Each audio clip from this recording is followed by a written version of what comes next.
أعوذ بالله من الشيطان الرجيم. بسم الله الرحمن الرحيم.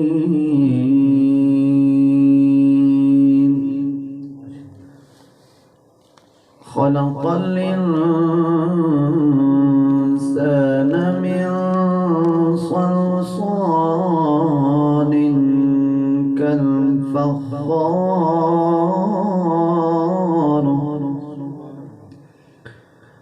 وخلق الجان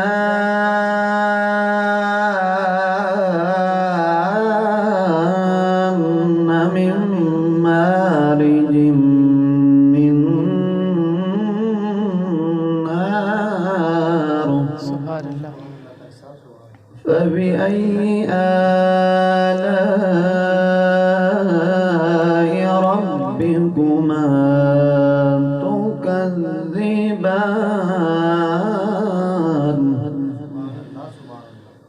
رب المشرقين ورب المغربين.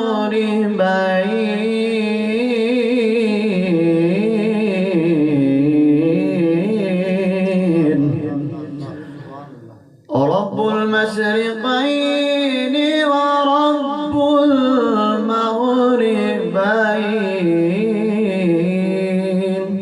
فبأي آلاء ربكما تكذبان. آمنت بالله صدق الله العظيم.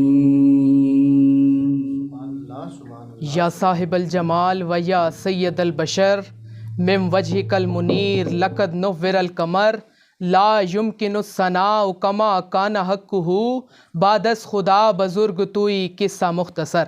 آغاز ہے رب ذوالجلال کے ببرکت نام سے جو رحیم بھی ہے، رحمان بھی ہے، کریم بھی ہے. درود لامحدود حضرت محمد صلی اللہ علیہ وآلہ وسلم کی ذات پر، آپ کی آل پر اور آپ کے اصحاب پر. ناظرین کرام، آج 13 رمضان المبارک القلم چینل کی خصوصی رمضان سحر نشریات مرحبا رمضان لے کر حاضر خدمت ہوں. میں ہوں آپ کا میزبان محمد جواد راجپوت. ناظرین کرام، دیکھنے والے تمام ناظرین اور سامعین کو خوش آمدید. حدیث مبارکہ ہے، رسول پاک صلی اللہ علیہ وآلہ وسلم نے ممبر کی پہلی سیڑھی پہ قدم رکھا، کہا آمین. ممبر کی دوسری سیڑھی پہ قدم رکھا، کہا آمین. ممبر کی تیسری سیڑھی پر قدم رکھا، آمین. صحابہ اکرام رضی اللہ تعالیٰ عنہ تشریف فرما تھے. عرض کی آقا، آپ نے یہی عمل 3 بار دہرایا ہے، اس کی کیا وجہ ہے؟ آپ صلی اللہ علیہ وآلہ وسلم نے عرض کی، میرے پاس جبریل امی آئے تھے. جب حضور پاک صلی اللہ علیہ وسلم پہلی سیڑھی پر قدم رکھا، آپ صلی اللہ علیہ وآلہ وسلم نے فرمایا آمین. جبریل امین نے عرض کی، اس شخص کی ناک خاک آلود ہو جائے جس نے رمضان المبارک کا ببرکت مہینہ پایا اور اپنی بخشش نہ کروا سکا. رسول پاک صلی اللہ علیہ وآلہ وسلم نے اس پر آمین کہا. حضور پاک صلی اللہ علیہ وآلہ وسلم نے ممبر کی دوسری سیڑھی پر قدم رکھا. جبریل امین حاضر ہوئے. عرض کی آقا، جس نے اپنے والدین کو بڑھاپے میں پایا اور وہ ان کی خدمت کر کے جنت نہ پا سکا، اس شخص کی بھی ناک خاک آلود ہو جائے. اس پر بھی آپ صلی اللہ علیہ وآلہ وسلم نے کہا آمین. حضور پاک صلی اللہ علیہ وآلہ وسلم نے ممبر کی تیسری سیڑھی پر قدم رکھا. عرض کی، میرے پاس جبریل امی آئے. انہوں نے کہا، اس شخص کی ناک خاک آلود ہو جائے جس کے سامنے آپ کا نام نامی اس میں گرامی لیا جائے اور وہ آپ کی ذات پر درود و سلام نہ پڑے. ناظرین کرام، رمضان المبارک کا مہینہ اللہ پاک کی طرف سے ہمیں عطا ہوا. اللہ پاک سے دعا ہے کہ اللہ پاک اس مہینے کے صدقے ہم سب کی تمام گناہوں کو معاف فرمائے، ہم سب کی کامل بخشش و مغفرت فرمائے. بڑھتے ہیں آج کی ٹرانسمیشن کے مہمانوں کی طرف. ہماری اس ٹرانسمیشن میں تشریف لائے عظیم مداح رسول جناب صاحبزادہ محمد عثمان گلتعارف نقشبندی صاحب. میں نے اپنی اس ٹرانسمیشن مرحبا رمضان میں خوش آمدید کہتا ہوں. بہت شکریہ جناب پروگرام میں تشریف آوری کا. انہی کے ساتھ اسلامک اسکالر حافظ صبور کیانی صاحب تشریف لائے. میں آپ کا بھی شکریہ ادا کرتا ہوں کہ میری دعوت پر میری ٹرانسمیشن میں تشریف لائے. آغاز عثمان بھائی آپ ہی سے کریں گے. کلام پیش کرنے کی سعادت حاصل فرمائے. بسم اللہ.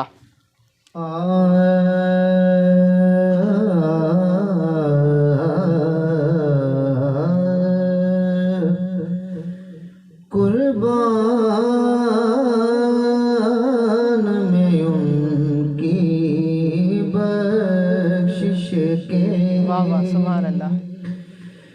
مقصد بھی زبان پر آیا نہیں،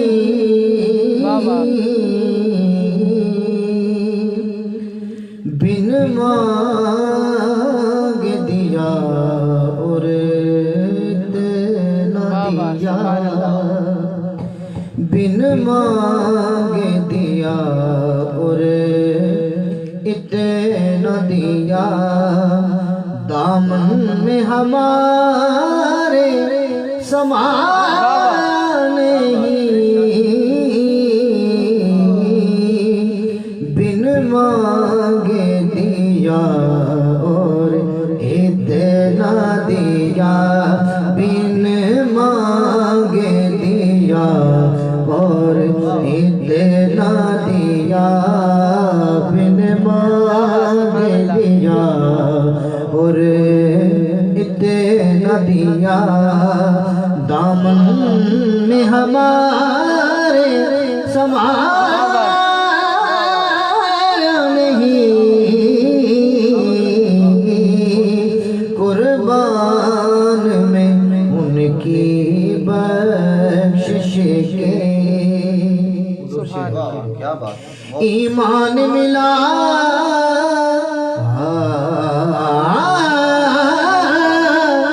ان کے صدقے قرآن ملا،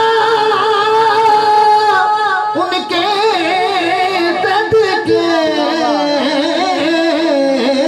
ایمان ملا، ان کے صدقے ایمان ملا، ان کے صدقے قرآن ملا، ان کے صدقے رحمان ملا، ان کے صدقے رحمان ملا، ان کے صدقے وہ کیا ہے جو ہم نے پایا نہیں، قربان میں ان کے بخشش کے اور ہاتھ لے کر آپ شیر جواب دیں۔ بسم اللہ بسم اللہ۔ دل بھر گئے منگتوں کے لیکن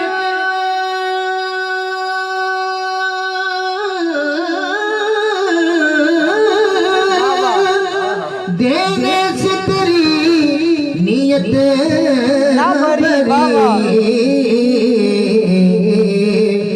جو آیا یہاں بھر بھر کے دیا، جو آیا یہاں بھر بھر کے دیا، محروم کبھی بھی لوٹایا نہیں، محروم کبھی بھی لوٹایا نہیں، قربان میں ان کی بخشش کے اور جو شعر میرے دل کے زیادہ قریب ہے، سبحان اللہ۔ آواز کرم دیتا گیا،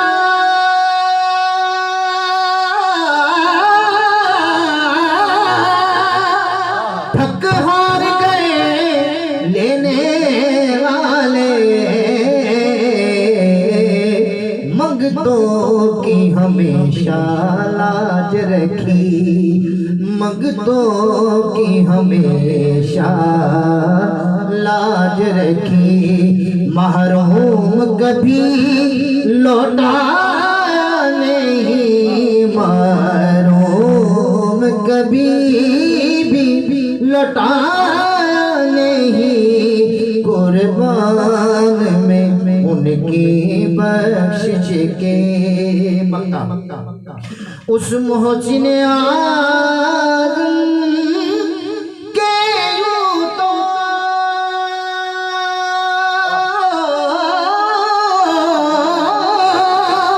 خالق پہ ہزاروں احسان ہے، قربان مگر اس احسان کے احسان بھی کیا تو جتایا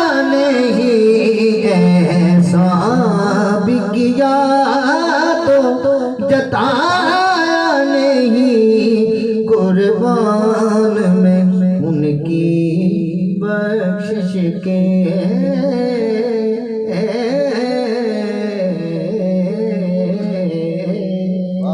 ماشاءاللہ سبحان اللہ، بڑے خوبصورت انداز کے ساتھ ہماری آج کی نشریات کا باقاعدہ آغاز پیش کرنے کی سعادت حاصل فرما رہے تھے۔ بڑھتے ہیں آج کی ٹرانسمیشن کے موضوع کی طرف۔ ہماری آج کی ٹرانسمیشن کا موضوع ہے عشرہ مغفرت۔ اس عشرے میں ہمیں کیا کوشش کرنی چاہیے؟ حافظ صبور کیانی صاحب کی طرف سفر کروں گا۔ حافظ صاحب بتائیے گا کہ عشرہ مغفرت ہم گزار رہے ہیں، آج 13واں روزہ ہو چکا ہے، تو بتائیے گا کہ اس میں ہمیں مغفرت کے لیے کیا کوشش کرنی چاہیے، اس پر اپنے خیالات کا اظہار فرمائیں۔ بسم اللہ۔ بسم اللہ الرحمن الرحیم، صلی اللہ تعالی علی حبیبہ خیر الخلق محمد مبارک وسلم علیہ۔ سب سے پہلے تو جواد بھائی میں آپ کا مشکور ہوں کہ آپ نے ایک مرتبہ پھر اس بہت ہی خوبصورت پروگرام کے اندر ہمیں مدعو فرمایا۔ اللہ کریم ہم سب کا یہاں آنا، مل بیٹھنا اپنی بارگاہ کے اندر مقبول فرمائے۔ دیکھیں عشرہ مغفرت جو ہے وہ جلوہ فراز ہے اپنے تمام تر رہنائیوں کے ساتھ اللہ کریم نے ہمیں عطا فرمایا ہے، اور آپ کا سوال یہ ہے کہ اس کے اندر بخشش اور مغفرت کو طلب کیسے کیا جائے، اس کا اہتمام کیسے کیا جائے۔ دیکھیے قرآن عظیم الشان کے اندر بارہا مرتبہ ہمیں بتلایا جا رہا ہے کہ اے ایمان والو کہ اللہ کی طرف آ جاؤ، اللہ تمہیں بخشنے والا ہے، مہربان ہے۔ اب آپ 30ویں سپارے کا بھی مطالعہ کریں یا باقی دیگر صورتوں کا مطالعہ کریں تو وہاں سے ہمیں ایک بات ملتی ہے، جیسے قرآن عظیم الشان کے اندر آیا کہ یا ایھا الانسان ما غرک بربک الکریم، اے انسان تجھے کس چیز نے بھٹکا دیا ہے، آ جا تو اپنے رب کی طرف آ جا، تیرا رب بڑا مہربان ہے، بڑا کریم ہے، بڑی بخشنے والا ہے، مہربانیاں کرنے والا ہے۔ تو گویا قرآن عظیم الشان کا مطالعہ کیا جائے یا احادیث مبارکہ کا مطالعہ کیا جائے تو ہمیں یہ بات سری طور پر نظر آتی ہے کہ اللہ یہ چاہتا ہے کہ میرا بندہ میرے حضور آئے اور مجھ سے آ کر اپنے گناہوں پر نادم ہو، میں ان کے گناہوں کو معاف کرنے کو تیار ہوں۔ اب دیکھیں حدیث پاک کا مطالعہ کریں تو پتہ یہ چلتا ہے، اللہ کے محبوب علیہ السلام نے ارشاد فرمایا کہ جب رات کا جو آخری پہر ہے جب یہ آتا ہے تو اللہ کریم اپنی شان کے مطابق آسمان دنیا کو نزول فرماتا ہے، اور نزول فرما کر ندا دی جاتی ہے کوئی مجھ سے بخشش طلب کرنے والا، ہے کوئی مجھ سے گناہوں کی معافی مانگنے والا، ہے کوئی مجھ سے آج اس لمحے کے اندر رزق کو طلب کرنے والا، کچھ ہے تو مجھ سے مانگے، میں دینے کو تیار ہوں۔ تو گویا اللہ کی رات، اب دیکھیں نا میاں صاحب فرمایا کہ ادی راتی رحمت ربی بلند کرے آوازاں، بخشش منگن والیاں کارن کھلا ہے دروازہ۔ ہم فرماتے ہیں کہ خدا کی رحمت سے وہ آتی رات میں آ کر ندائیں دیتی ہے، آوازیں دیتی ہے کوئی مجھ سے بخشش طلب کرنے والا، تو آؤ نا خدا کی چوکھٹ پر۔ اللہ کے محبوب فرماتے ہیں کہ جب بندہ صبح کو جو ہے سحر سے قبل اللہ کے حضور آ جائے، سجدہ ریز ہو جائے اور نماز نفل پڑھنے کے بعد دعا مانگے، اور اگر اس کی آنکھ سے ایک مکھی کے سر کے برابر آنسو نکل جائے، خدا کی رحمت اس قدر جوش میں آتی ہے، جتنا بڑا گناہگار ہوگا اللہ اس کے سارے گناہوں کو معاف فرما دیتا ہے۔ اور فقط حالی گناہوں کو معاف نہیں فرماتا، فرمایا کہ سارے گناہ معاف بھی ہوتے ہیں، اور جتنے گناہ ہیں سارے گناہوں کو اللہ بدل کر نیکیوں میں تبدیل فرما دیتا ہے۔ تو پتہ یہ چلا کہ بندہ جتنا گناہگار ہے، جتنا بڑا سیاہکار ہے، خدا کی چوکھٹ پر آ کر دو آنسو بہا دے، جتنا بڑا گناہگار تھا جب پلٹ کر جائے گا اتنا بڑا نیکوکار بن کے جائے گا۔ تو لہذا معلوم یہ ہوا کہ خدا کی چوکھٹ سے آ کر مانگنے کے بعد کچھ عطا کیا جاتا ہے۔ کوئی بھی دنیا دار ہے، اس سے اگر آپ جب تک طلب نہیں کریں گے وہ آپ کو عطا نہیں کرے گا۔ خدا بھی ایسا ہی ہے، جب تک آپ خدا سے معافی طلب نہیں کریں گے، بخشش طلب نہیں کریں گے، تب تک ہمیں عطا نہیں کی جائے گی۔ ہمارا یہ ہوتا ہے کہ ہمارا لوگ یہ کہتے ہیں کہ بھائی جان ہمیں تو توفیق نہیں نماز پڑھنے کی، تو بھائی جان یہ توفیق کوئی فرشتہ نہیں سفید لباس میں آپ کر دنیا میں آپ کو کہے گا کہ میرا نام توفیق ہے اور میں آپ کو اللہ کی طرف سے آتا ہوں، توفیق عطا کی جاتی ہے، تو یہ چیز وہ نہیں ہے۔ ہاں ہمیں توفیق طلب کرنی پڑتی ہے، خدا کے حضور ہمیں جھکنا پڑتا ہے، خدا کے حضور ہمیں اپنے دستے تمنا کو دراز کرنا ہوتا ہے۔ جب ہم حضور نبی رحمت صلی اللہ تعالی علیہ وسلم کی سیرت کے مطابق، اب دیکھیں حضور علیہ السلام کا جو آپ کا اپنا ایک معمول تھا ماہ سیام کے اندر، حضور فرمایا کرتے تھے کہ اے صحابہ اب ہمارے پاس اللہ کا یہ مہینہ جو ہے رمضان ہے، اب ہمارے اوپر جلوہ فراز ہے، ابھی اپنی برکتوں اور رحمتوں کے ساتھ تشریف لے آیا ہے، لہٰذا اب تم کمر بستہ ہو جاؤ اور اس کے ایک ایک لمحے کو غنیمت جانتے ہوئے اللہ کے حضور ہو جاؤ پیش۔ تم جب اللہ کے حضور پیش ہو کر تم اپنی معافی کو طلب کرو گے، کائنات کا رب تمہارے سارے گناہوں کو معاف فرما دے گا۔ تو لہٰذا پتہ یہ چلا کہ ماہ سیام برکتوں والا مہینہ ہے، رحمتوں والا مہینہ، اور سب سے بڑھ کر جو اس کا جو مڈ والا درمیانہ عشرہ ہے یہ مغفرت کا عشرہ ہے۔ تو لہٰذا اگر ہم اللہ کے حضور سے معافی مانگیں گے تو اللہ ہمارے گناہوں کو معاف فرمائے گا۔ بات کو یہاں پر میں ختم کروں گا کہ اگر آپ چاہتے ہیں کہ اللہ کریم ہم سے راضی ہو جائے، خوش ہو جائے اور اللہ کریم ہماری مشکلات و مہمات کو حل فرمائے، سب سے پہلے تو ہمیں اللہ کے حضور معافی مانگنی ہوگی، توبہ اور استغفار کا اہتمام کرنا ہوگا، اور اس کے بعد حضور نبی رحمت صلی اللہ تعالیٰ علیہ وسلم کی ذات والا شان کے اوپر درود پاک کی کثرت کرنی ہوگی۔ جب ہم ان تمام تر معمولات کو لے کر آگے چلیں گے، ہماری زندگی انشاءاللہ العزیز دن بدن لمحہ بلمحہ ہمیں اچھی اور بہتر ہوتی ہوئی ہمیں ضرور نظر آئے گی۔ ماشاءاللہ سبحان اللہ، بڑے خوبصورت انداز کے ساتھ ہمارے آج کے موضوع پر حافظ صبور کیانی صاحب گفتگو فرما رہے تھے۔ چند اشعار کے ساتھ میں دوبارہ صاحبزادہ عثمان گلتعارف صاحب کی طرف سفر کروں گا کہ اپنے دامان شفاعت میں چھپائے رکھنا، اپنے دامان شفاعت میں چھپائے رکھنا، میرے سرکار میری بات بنائے رکھنا، میرے سرکار میری بات بنائے رکھنا۔ ارے میں نے مانا کہ نکما ہوں مگر آپ کا ہوں، میں نے مانا کہ نکما ہوں مگر آپ کا ہوں، اس نکمے کو بھی سرکار نبھائے رکھنا، اس نکمے کو بھی سرکار نبھائے رکھنا۔ ذرہ خاک کو خورشید بنانے والے، ذرہ خاک کو خورشید بنانے والے، خاک ہوں میں مجھے قدموں سے لگائے رکھنا۔ جی بسم اللہ صاحبزادہ عثمان گلتعارف حضرت صاحب نے ماشاءاللہ بڑی خوبصورت گفتگو کی ہے، اور آپ اللہ پاک جواد بھی آپ کو بھی سلامت رکھے۔ کلام پیش کر رہا ہوں، کلام اعلیٰ حضرت ہے، اور تضمین چراغ بول رہا پیر سید نصیر الدین نصیر رحمۃ اللہ تعالیٰ علیہ۔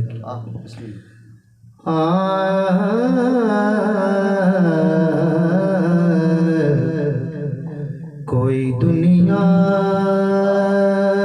عطا میں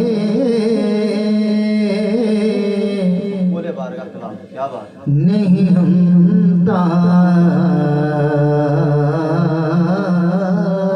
تیرا، سبحان اللہ۔ کوئی دنیا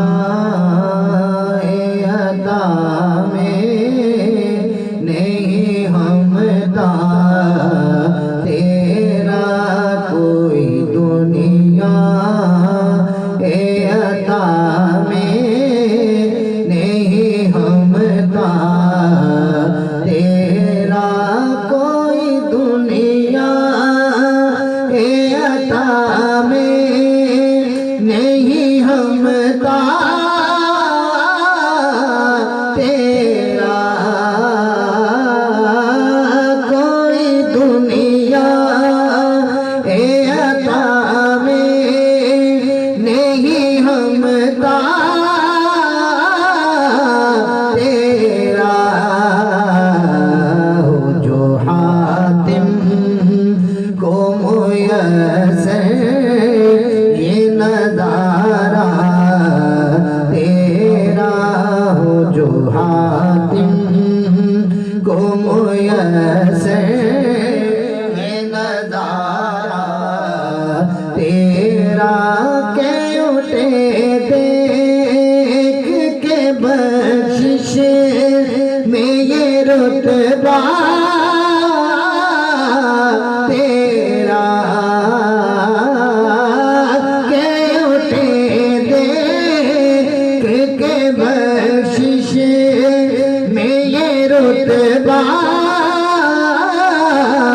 تیرا، وہاں کا جود و کرم ہے، وہاں کا جود و کرم ہے، شہبت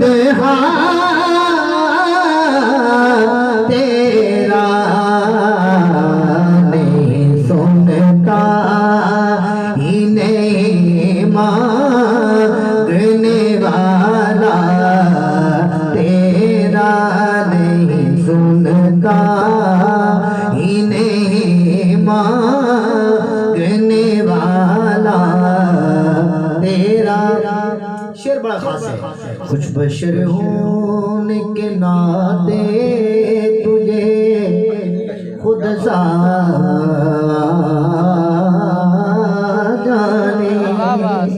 اور کچھ محض پیامی خدا کا جانے، ارے ان کی اوقات ہی کیا ہے واللہ، ان کی اوقات ہی کیا ہے کہ یہ اتنا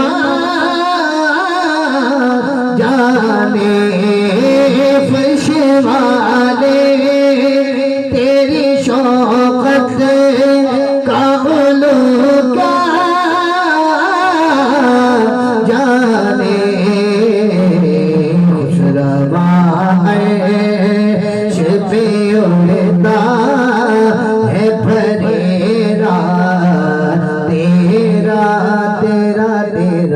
خسروا عرش پہ اڑتا ہے پریرا تیرا، کچھ بشر ہونے کے ناطے تجھے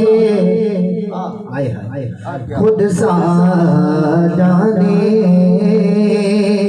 اور کچھ محض پیامی خدا کا جانے۔ ارے ان کی اوقات ہی کیا ہے کہ یہ اتنا جانے، فرش والے تیری شوقت کا علو کیا جانے، خسروا عرش پہ اڑتا ہے پریرا تیرا۔ اور شعر دیکھیے گا کار صاحب، کی پشتوں سے غلامی کا یہ رشتہ ہے بہار، یہی طفلی اور جوانی کے بتائے محسان، اب بڑھاپے میں خدا را ہمیں یوں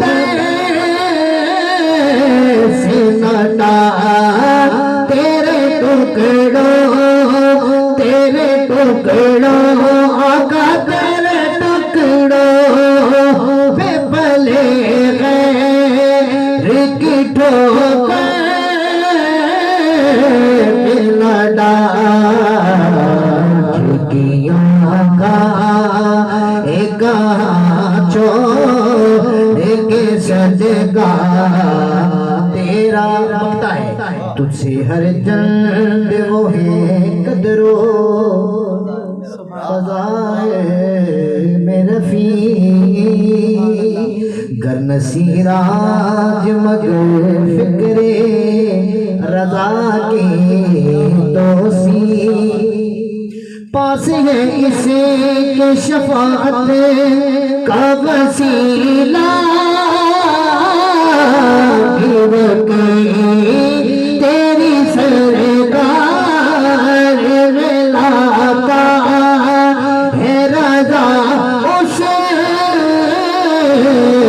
شفیع، جو میرا غوث ہے اولا دلا دیتا تیرا، جو میرا غوث ہے اولا دلا دیتا تیرا، کوئی دنیا اے عطا میں نہیں ہمتا تیرا۔ ماشاءاللہ سبحان اللہ، بڑے خوبصورت انداز کے ساتھ صاحبزادہ محمد عثمان گلتارف نقشبندی صاحب اپنی حاضری پیش فرما رہے تھے۔ ہماری آج کی نشریات میں اختتام کا وقت ہوا جاتا ہے۔ اگلی ٹرانسمیشن تک کے لیے اپنے میزبان محمد جواد راجپوت کو دیجیے اجازت۔ اللہ حافظ۔